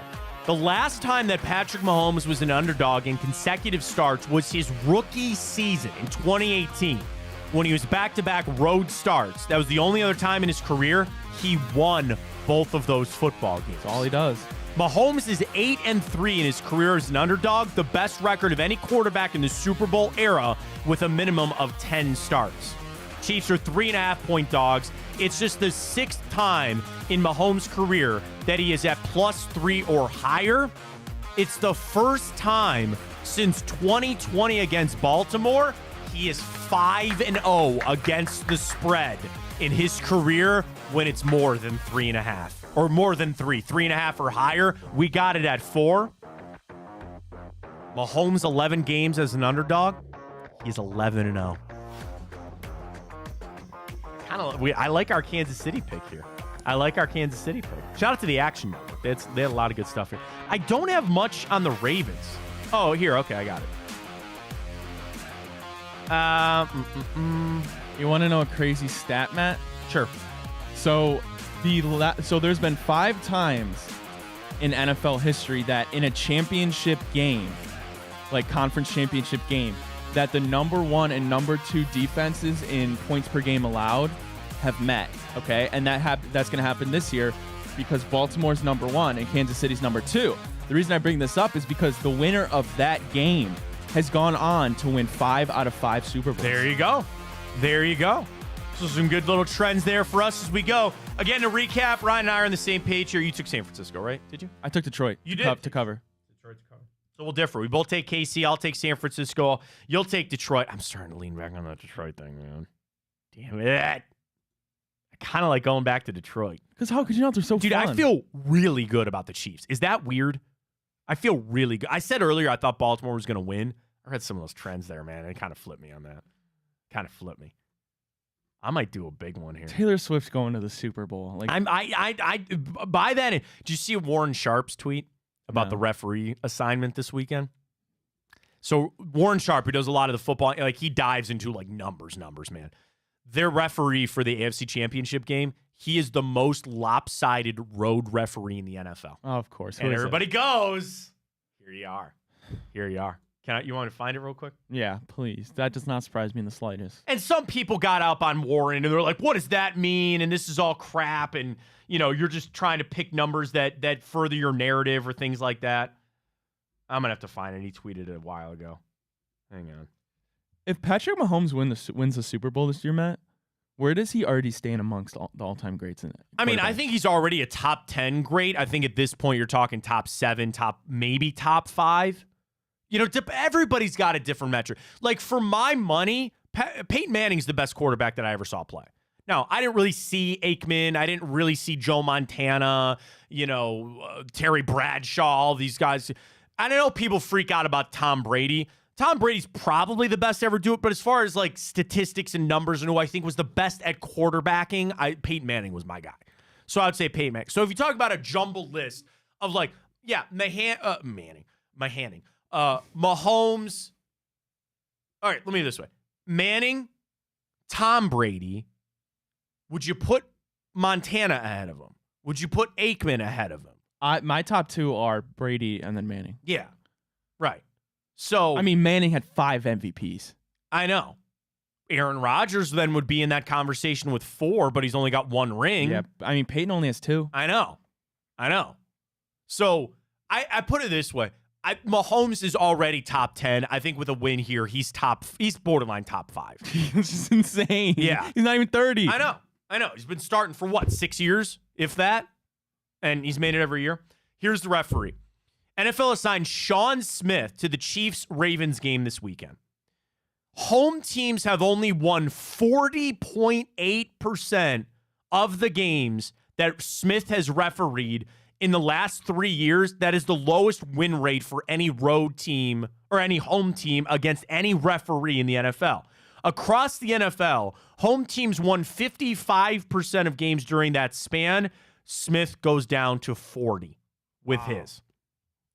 So, and again, and he's also number 1 out of 24 referees for road team win percentage since 2018. What's his name? Sean Smith. Sean Smith is the referee. Now, I know Bill Vinovich is going to do the Super Bowl. There's no necessarily home road team in that. But I saw that. That was pretty interesting that Warren wanted to bring up that the best road referee in the NFL has this game for the Ravens and the Chiefs, and that's obviously on the road. So for the Chiefs. So we'll take the Chiefs on them. All right, let's do this. All right, you want more on this? You want more on this? You want to dive into this a little bit more? Under Smith, home teams are only 17, 29, and 3 against the spread. That's a 37% cover rate for home teams under Smith in the last 3 years. In this season, Smith called 924 yards in penalties on home teams and only 700 yards on road teams. Now, that's relative because it's not always him. It's his crew, too. Offensive holding penalties declined 65% in the divisional round versus what those teams averaged in the regular season as well. If the fix is in, the fix is in. It's definitely in. All right, let's do Time Hop, a very somber day to get to in Time Hop. We'll get to that coming up. I do have a TV show for you today. Actually, 2 TV shows for you today. And a very famous birthday of a very famous fictional announcer that we all love here in the city of Cleveland. Don't want to miss it. Time Hop comes your way next.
All right, let's get to it. Time up, 26th of January. We'll start out just 1 year ago today. The Panthers announced they hire Frank Reich. That was fun while it lasted. That was fun while it lasted.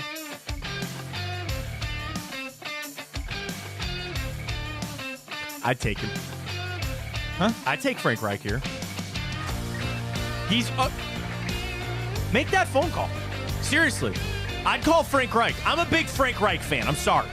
I'd bring him here. Dude, he's still getting paid out from the Panthers. Come here, have a nice cushy job. You don't have to call plays. It's kind of pseudo take a year off. I'd take Frank Reich here in a heartbeat. I'd take him here in a heartbeat. Did you see they gave Dave Canales a 6-year contract? I'm sure they did. Dude, it's the Panthers. Nobody wanted that job. Nobody wanted that job. But they hired him 1 year ago today.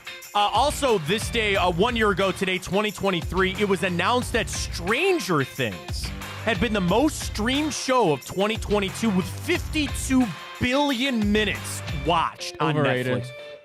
Netflix. Overrated. I just broke Matt. Did you watch the show? I sure did. I watched one season. Oh, stop that. That's why. This 4th season, greatest season of television I ever watched. What? Yes. Yes, I swear to God. I've watched Breaking Bad. I've watched Dexter. Orange is the New Black. I've not watched tripping. Sopranos. I've not watched Succession or Entourage. There are great You're shows. saying Stranger Things is better than Breaking Bad. That individual season of Stranger Things, Wow. best season of television I ever watched. That's crazy. Best season of television I ever watched. Hands down. Hands down. You got to be into sci-fi, okay? I am. I will tell you that I thought the first season, it did start a little slow. I will preface it by saying that the 3rd season, you're probably not going to like either. It gets trippy. But this 4th season, holy cow. It's already, it's out. They're filming the 5th season. It's delayed, unfortunately. But I'm telling you, man, get through it and watch the 4th season. It's well worth it. Who's your favorite character? I would spoil it for you. If I told you the 4th season would be spoiled. How? You will find out who this character is later. Eddie? No. Yes, you will find out who Eddie is. He's I'm great. pretty sure I've already had everything spoiled for me. Vecna? honestly. Yeah. Vecna, dude. It's a great, it's well worth it, trust me. And again, it was the most streamed show in 2022. You remember when baseball said we will not have any Hall of Famers? Because it happened this day, 2001. Baseball announced that no players made the Hall of Fame threshold, so nobody would go in the class of 2021. That is just, that's just a joke. Absolutely a joke. I'm trying to see if I can pull up the balloting here. So you need 74%. Kurt Schilling's got 71. Barry Bonds, 62. Roger Clemens, 62. That's... Omar got 50%. Nick Swisher didn't get a vote. Sorry, Nick. At all. Yeah, man. It's so... And we got done with Cooperstown this week and all that crap there. The very sad one here. This day, 2000, Kobe Bryant passed away. And you and I were talking about this before the show a little bit, Ryan, that is one that you'll forever remember where you're at. So it was a Sunday, and my wife and I were out at one of our favorite brunch spots, and we were sitting there and having a beverage and having, I think, a breakfast burrito, because knowing me, I love breakfast burritos. And I was sitting there, and I on my phone, Twitter just kept saying there was unfortunately a helicopter accident. And then it started leaking out, wait a minute, that was Kobe Bryant's helicopter. And then they didn't know if he was on the plane or not. And then it comes out that he was. And it was just such a sad day. I mean, losing anybody in that fashion, and certainly the other people that were on the helicopter as well, his daughter, their friends. That was one that you just, again, just completely shocked. And you just remember exactly where you're at. I remember watching the TV, and they had the video of, down on the rec site, and just like, oh my God, it was so sad. And obviously the outpouring after that of the support and just the messages and all that. You just never thought, man. It's just so sad. Kobe Bryant passing away this day, 2020. This day, 1988, Andrew Lloyd Webber's Phantom of the Opera opened on Broadway and became the longest-running Broadway show in history. It had 13,980 1 performances from this day 1988 up until April 16th of last year. It finally closed on Broadway. I would ask you the trivia question, Ryan. What is the second longest running show on Broadway? It actually is currently still running. Okay. Chicago. Oh, wow! Did I get it? Yes! Woo! I'm hot. Wow! What a pull for me. Why? Wow! I'm not really a Broadway Holy, aficionado neither either. am I. Oh, my God, Ryan. Chicago is correct.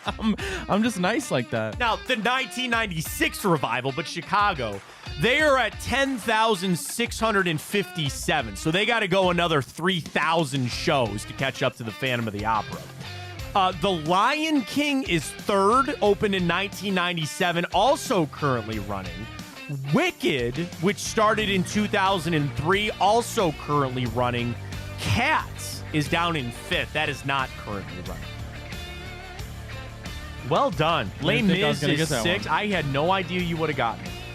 Really, I would never have guessed it because I know I wouldn't have gotten it. There's no way I would have ever gotten it. But yes, Chicago. Well done. Thank you. This day. Or really, it's about Phantom of the Opera, but Chicago is second. Mr. Cavalier, Austin Carr, this day 1980 surpassed 10,000 points, becoming the first Cavalier ever to do that. He finished with 10,265th, which is fourth behind what? 3 Cavaliers are ahead of him.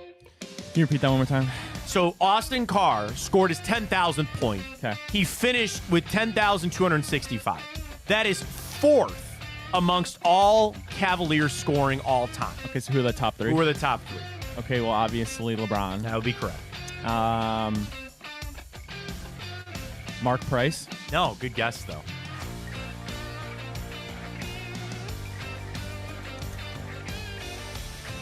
I'm just trying to get this perfect. I don't want any more misses, so I'm really thinking. Okay. I mean, Kyrie? No. Really, what's he at, you know? I'm trying to pull up the list here. I was going to say Zydrunas Ilgauskas. That is correct. Okay, see, I was going to say I didn't know if he'd be up there, and then so one more. Yes. Was Z2? Z was 2. So LeBron, in his Cavaliers uniform, 23,119 points at 27 points per game.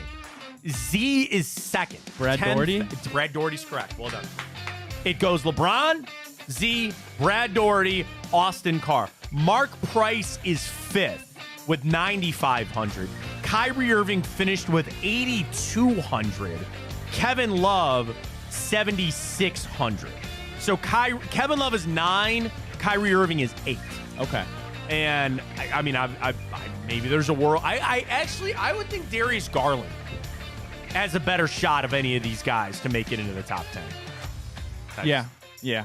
Maybe that's me projecting a little about Donovan Mitchell's future. I don't know. But yeah, Mr. Cavalier himself, Austin Carr.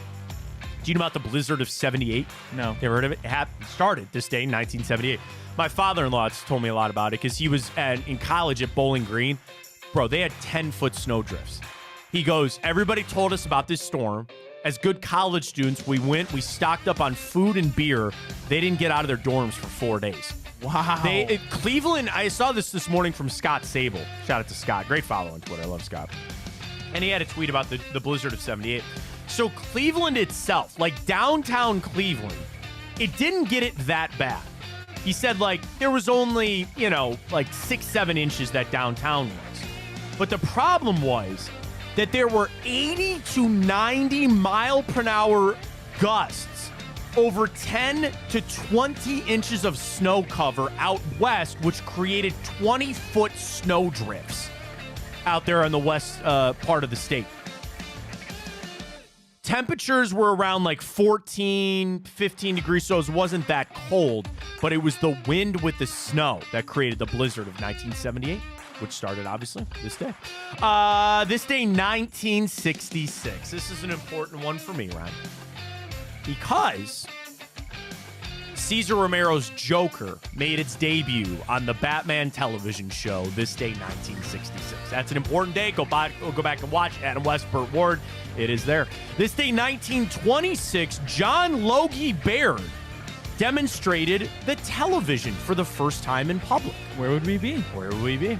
This day, 1913, Jim Thorpe gave back his Olympic medals after it was found that he played a semi-pro baseball game, was paid $25, making him a professional athlete and therefore ineligible for the Olympics, of course. I think we did this in time up a little while ago. He, of course, got his Olympic medals reinstated later. I think he passed away, unfortunately, but they did reinstate his medals. This day, 1837, Michigan was admitted to the Union as the 26th state. Could live without him. Why is it two places? Why is Michigan? Why can't just because you ever talk about people with the mitten? Yeah. When you look at it and they tell you on the state of where you are, why do they get that other part too? I don't know. Why is that not? Isn't it Wisconsin? Yeah, it's like, yeah. Why don't they just make that a part of Wisconsin? I don't know, Matt. I don't get it. What do they call people that that figure out like maps and shit? Like, Oh, I don't. topographer? Topography is the study of the Topography? land. Okay. Yeah. Geographic lines. I don't know. Yeah, how that goes. That's freaky. I don't know why it is.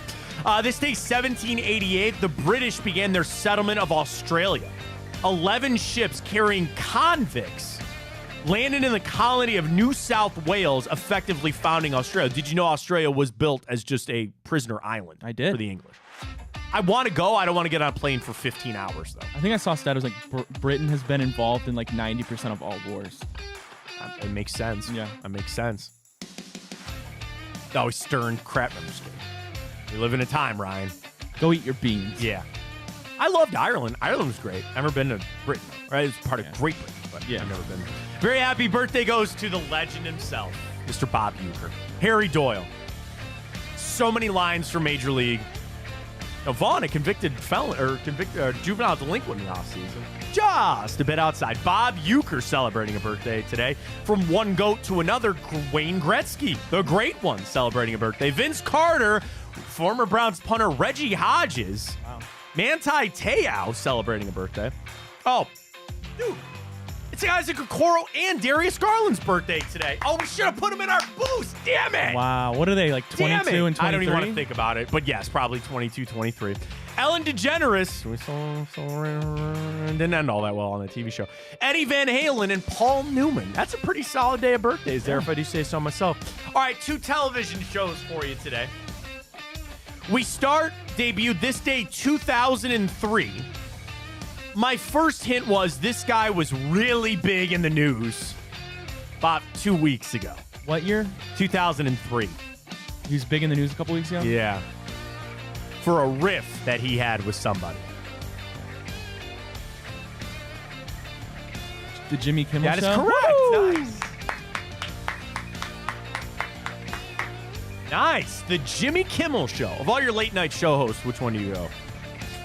Can I be honest? I don't really like any of them. I don't really like either of them. I kind of... Fallon, Colbert. Yeah. I was a Letterman guy growing up. I don't like any of them. I think they're all dirtbags. Yeah, and I was, they whatever. Yeah, I agree. I don't really watch late night television anymore anyway. So nice. So Jimmy Kimmel is correct this day, 2003. And then we go back to a television show that debuted this day, 1979. The opening credits of this show featured a very famous car jump. The opening credits of this show Car jump? featured a very famous car jump. Like Evel Knievel car jump? It's pretty close, yeah.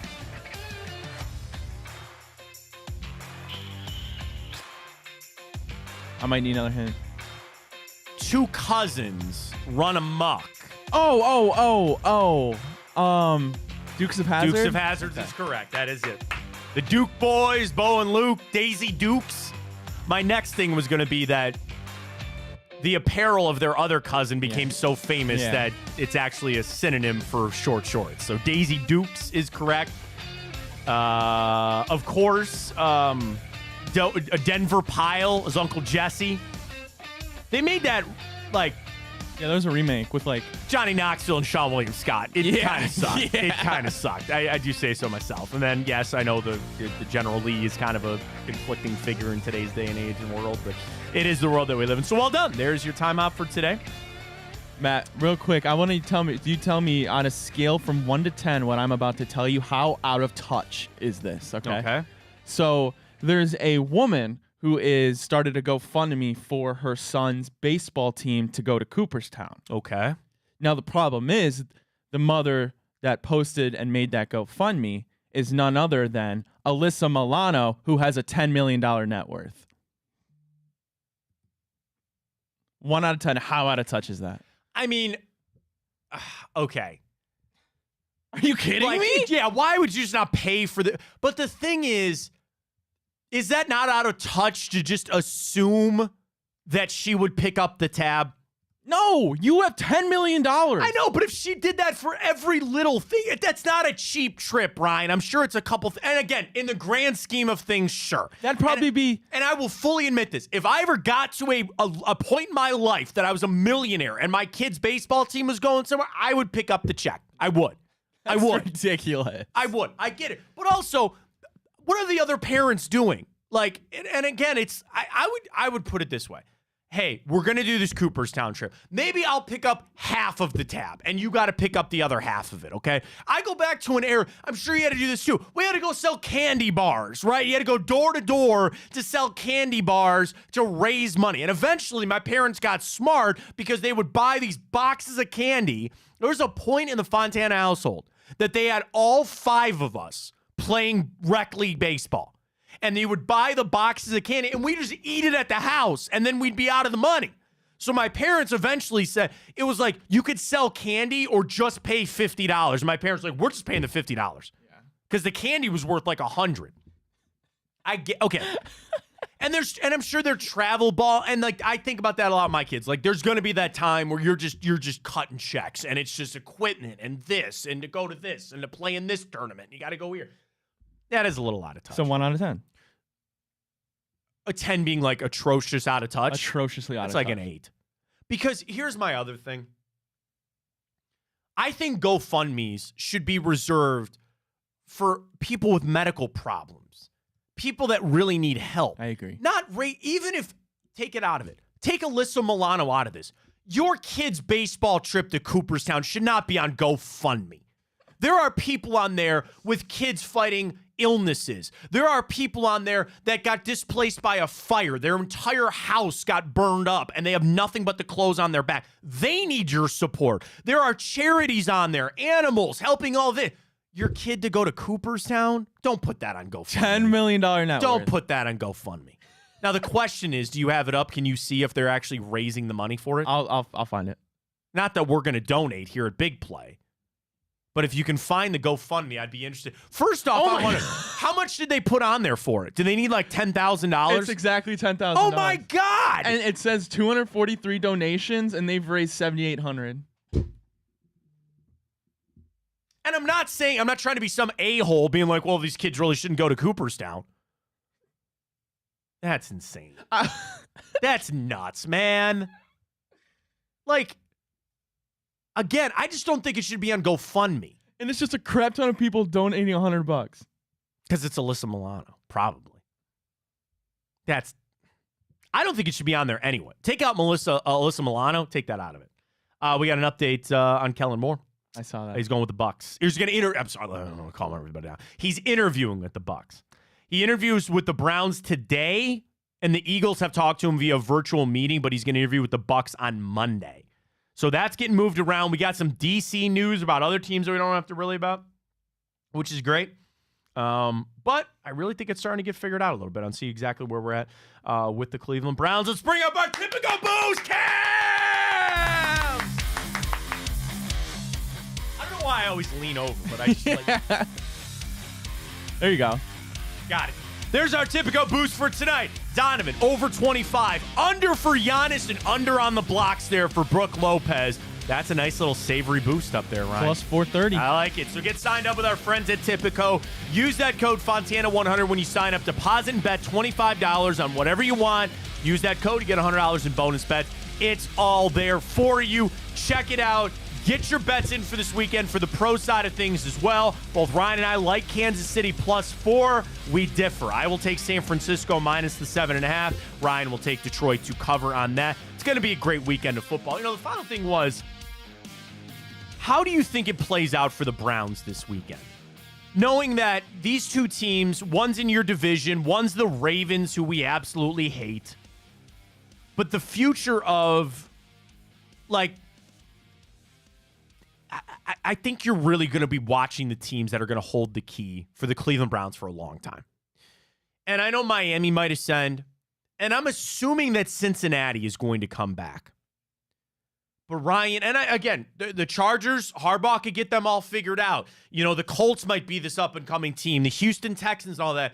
I really get the vibe of watching the Ravens and the Chiefs this weekend. Those are the teams that hold the key to the Browns' future.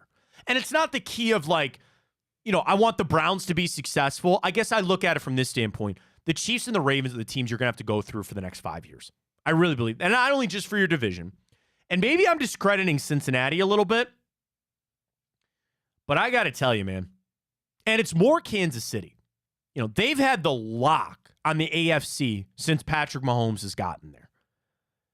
And even in a year that you didn't think he was going to do it, he won the Super Bowl. In a year this year that you're like, man, I don't know how he's going to do this. He's back in the AFC Championship game with a chance to go to the Super Bowl. I'm watching with that little interest. And I'll tell you that I like that. I think it's a lot of fun because we're not in a rebuild right now. You are built up that you believe you should contend with these teams. And I'm going to watch how they play because I feel like we should be there. These are the teams that you want to see. These are the teams that you know you got to beat. You want to be the champ, you got to beat the champ. And you're looking at two of the teams that are going to have the lock, in my opinion, over the next 5 years. Lamar's not going anywhere, neither is Patrick Mahomes. And that's probably the biggest reason why. And I know Joe Burrow's not going anywhere. Trevor Lawrence could get it figured out. C.J. Stroud, Justin Herbert. I know there's a litany of quarterbacks out there. I'd like Caleb Williams to stay out of the AFC. He will. He will. Justin Fields, whatever happens with him, keep him away from New England or Pittsburgh. But I do watch this weekend, Ryan, for the AFC Championship to say, take a good look, Browns fans, because that's what it is. That's what it looks like. That's where we got to get to, and those are the teams we're going to have to beat. Well, Matt, speaking of winners, we have a best soup. Oh, that's right. I forgot on the bracket. Yes. Chicken noodle soup gets the victory. Congrats to all the chicken noodle soup lovers. That was my vote, Matt. What was yours? I went lobster bisque. My order would have been lobster bisque, clam chowder, then French onion, then chicken noodle. The thing about a chicken noodle, you got to get the thick egg noodles. You know what I mean? And I've had stringy, like you can make it with, listen, everybody's had Campbell's. You know, you just pop that open. I mean, who didn't grow up on that as a kid? Everybody did. And that's good to a right. But the thing is, God, you know what? I'm making chicken noodle soup next week. We just stocked up, just went to Costco, got all the chicken, and I think I have leftover egg noodles. I could live in Costco. Dude, it's dangerous. Take a 2-year-old there. Every aisle. Dad. And just he pretty much ate dinner from the free samples. Yeah. But it's a great time. I love Costco. I'm going to make some chicken noodle soup next week. Chicken and rice is very good too. Didn't make the bracket, but I think pseudo chicken noodle. The thing on the chicken noodle, you got to get the thick noodles. Got to give me the thick noodles. Yeah, I agree. Oh, that's delicious. Great stuff this week. Had another awesome week. We appreciate everybody joining us. Our new venture on Twitch starting off well. If you don't know, we are on Twitch. You can search the show there. We're always going to be up on Twitter. We're still up on YouTube at Big Play, at Matt Fontana Show. We got Big Play, Big Bets coming up a little bit later today to get ready for championship weekend. And then we'll rejoin everybody for a nice Monday edition of the show. Just a reminder for our typical boost, which is up under the Ohio boost, but it's also going to be under the Cavs game. Just go to the Cavs game. You'll see our typical boost there. We'll also tweet it out from the show at Matt Fontana Show. Enjoy the hell of the weekend. Get it done tonight, Cavs. Come on. I'm really feeling good about this game tonight. Enjoy the football on Sunday. We'll talk to everybody on Monday edition. Ryan, will we have an OC by Monday? Yes. Wow. I'm going to say by Tuesday. So we'll talk about it more on Monday. We'll see how it shakes out. By the end of Monday. By the end of Monday. I'll listen to that, possibly by the end of Monday. So we'll see how it goes. Great stuff. Enjoy the hell out of the weekend. For Ryan Tyler, I'm Matt Fontana. As always, take it easy.